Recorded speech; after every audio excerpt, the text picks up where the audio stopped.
Alam nyo ba na may ginagawa ngayon ang PhilSys para mas mapabilis ang pagkuha at pagprint ng national ID card natin? Panoorin ang video na to hanggang dulo to know more.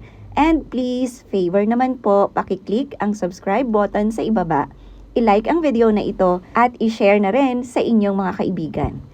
Hello everyone, my name is Bea, hindi po ako taga PhilSys, hindi rin ako gumagawa ng national ID ninyo. Nagbibigay lang ako ng information at updates about national ID. So heto na nga, recently tumawag ako sa PhilSys dito sa amin para i-follow up ang replacement sa national ID card ko na nabubura ang picture at barcode. Halos magto 2 years na rin kasi nang isurrender ko yung national ID card ko kasi nabubura ang picture.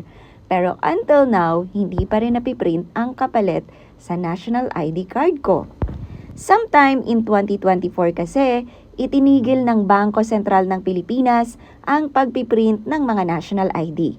Yan ang dahilan kung bakit hanggang ngayon hindi pa dumadating ang national ID mo.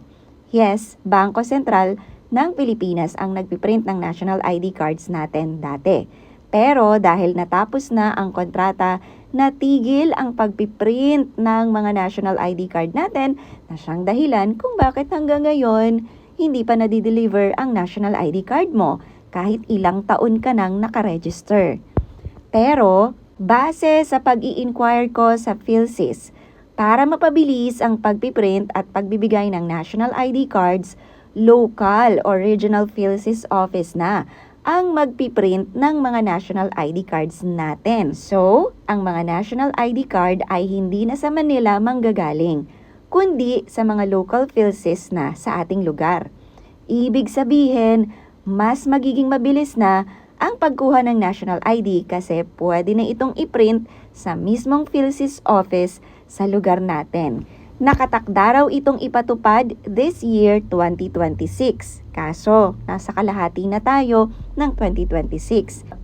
Sana bago matapos ang year 2026, masimulan na ang pagpiprint ulit ng Philippine National ID cards sa mga local PhilSys office para naman maibigay na sa atin finally yung pinakahihintay nating national ID.